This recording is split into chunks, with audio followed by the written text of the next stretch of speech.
The global climate is changing.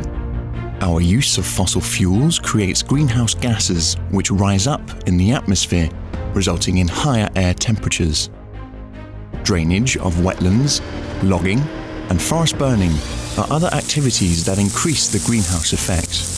With the greenhouse gases wrapping us in an insulating blanket, life on Earth is overheating. This changing climate leads to extreme weather conditions, including hurricanes, flooding, and drought.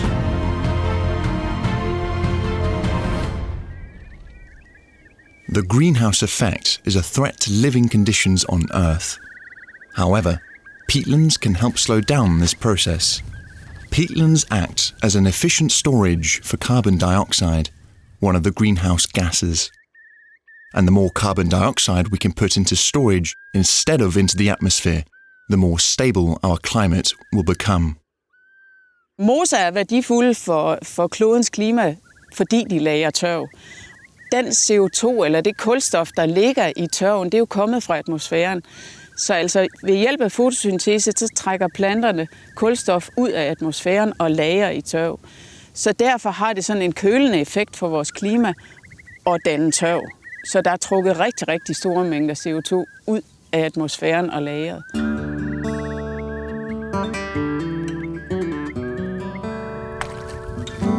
Walking in a peatland feels like walking on a thick, soft carpet. It's like a waterbed. The many layers of peat are spongy and saturated with water.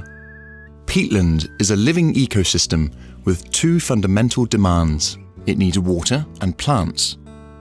When these conditions are present, the peatland will work to serve the climate.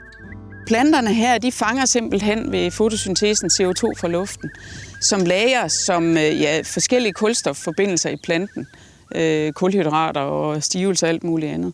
Og det bliver så lagret i tørven. Og fordi tørven længere nede er permanent vandmættet, så bliver det ikke omsat. Det sker over tusinder af år, så får man lagret de her tykke lag. Og det er derfor, at man på meget kort tid, hvis man dræner en mose, vil kunne få omsat alt det her CO2, man har lagret. Det kan man omsætte på ganske få år. Peatlands cover only 3% of the land surface of the Earth. In contrast, forests cover 30%, 10 times more. Forests, everybody knows, are important for the climate, but peatlands are even more important because they contain more carbon than the forest. Peatlands are very old ecosystems existing already for 10,000 of years. It are special ecosystems with a very peculiar biodiversity that enable them to sequester carbon and to live for thousands of years. Therefore, it is important to conserve peatlands for their biodiversity, for the climate, and for all other ecosystem services they provide.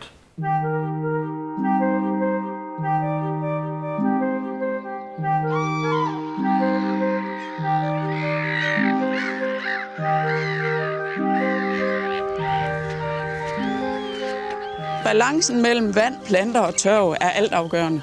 Og det er derfor, det er så vigtigt, at der er vand på moser. When a peatland is drained, the peat is exposed to oxygen and microbes can attack the stored carbon. And as a result, this carbon is oxidized to carbon dioxide and released into the air.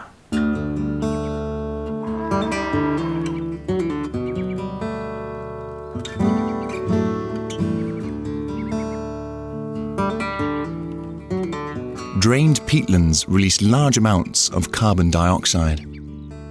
Draining a peatland the size of a football field releases the same amount of carbon dioxide as driving 145,000 kilometers in a family car. In other words, draining even a small area causes the same effect on the climate as driving a car 3 times around the Earth.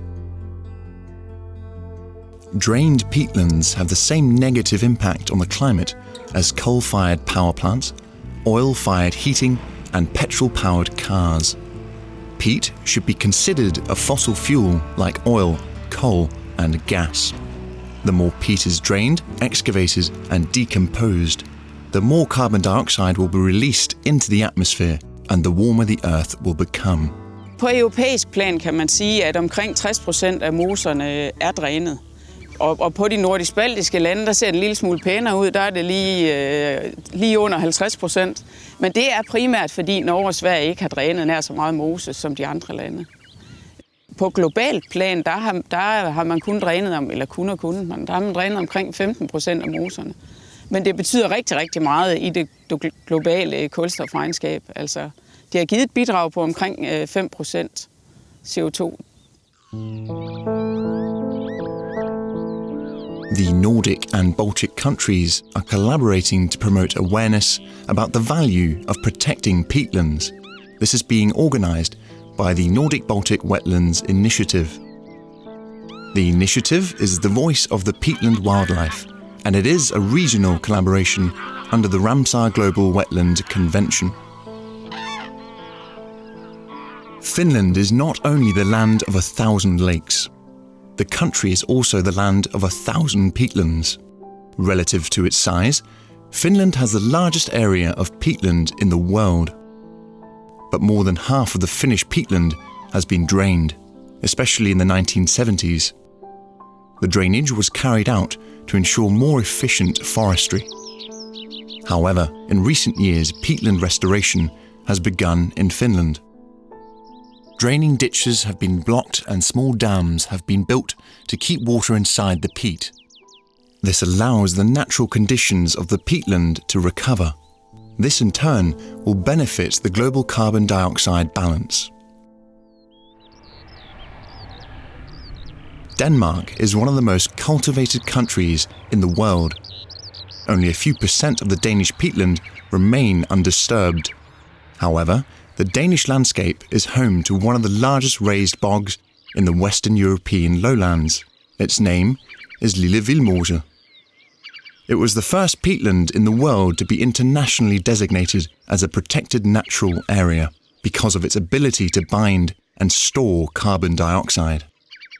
The designation was made under the auspices of the Ramsar Convention, which protects more than 2,000 internationally significant wetlands worldwide.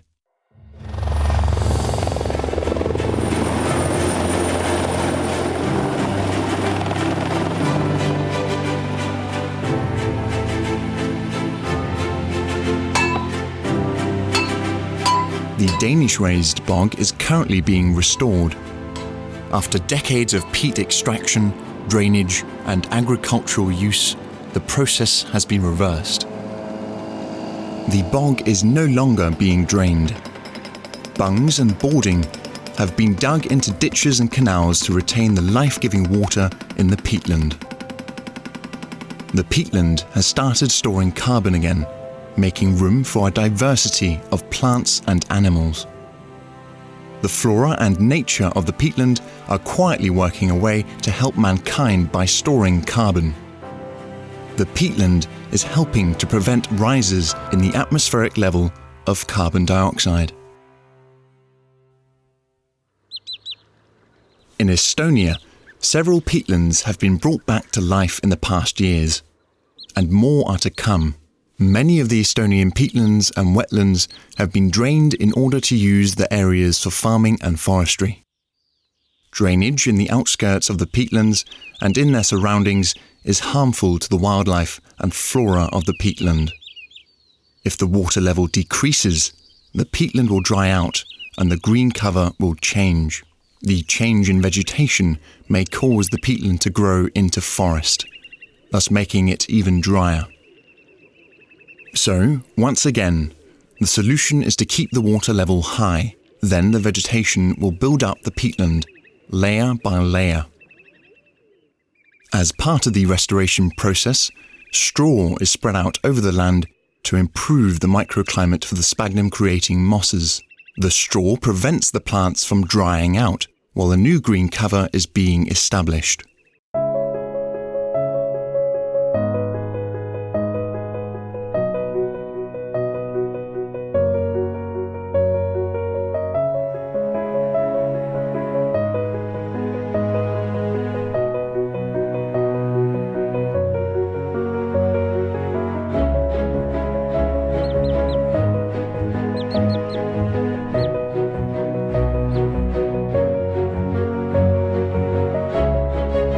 In Sweden, peatlands occur from the south to the north, and especially the north of Sweden hosts large areas of mires. Unfortunately, most of these peatlands are affected by drainage. The Swedes are now working to restore their damaged wetlands. I projektet Life to Admire har vi hållit på att restaurera 35 objekt. Och med de 35 objekten har vi lärt oss olika sätt, olika metoder beroende på vad vi står inför. För lutar det för mycket, då måste man bygga en plugg. Och det har vi gjort här. Ni ser den svarta strängen här i bakgrunden. Det är en torvplugg som är förstärkt med björkträd. Björkträden växte här på myren. De fick vi ta ner. Och så la vi dem i myren och så la vi på torv. Det kanske inte syns så mycket att det lutar. Men det lutar tillräckligt mycket för att vattnet får en rejäl skjuts. Så sätter man en plugg med jämna mellanrum. I det här fallet har vi satt den med ungefär 150 meter. Så får man lite mer stiltje på vattnet. Och när vattnet står mer still så är det lättare för myren att lagas och växa igen. För har man ett strömmande vatten, då växer det inte lika bra på det. Och det är viktigt när man restaurerar att växtligheten snabbt kommer igång. Så att man inte får en massa svart bar torv som ligger öppen. För då kan den lätt spolas bort när det regnar.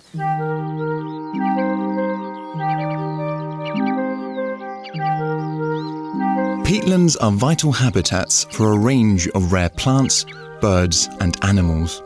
You can find unique and highly specialized species here, which are found nowhere else. These species find a refuge in the peatlands. Here they can feed and grow in peace.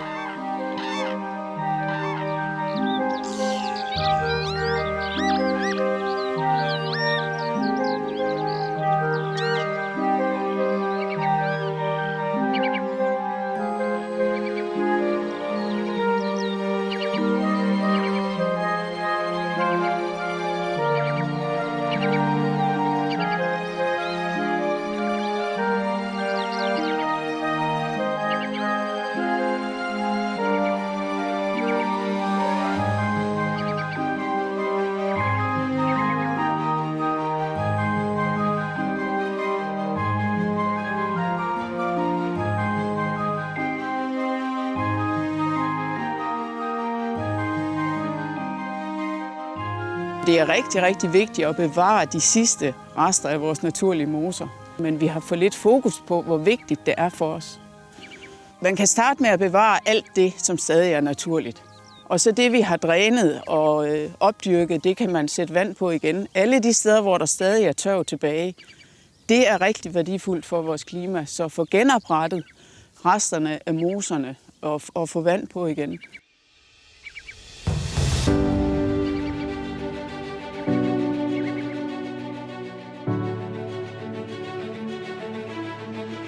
Centuries ago, peatlands were often shrouded in eerie mystery and legend.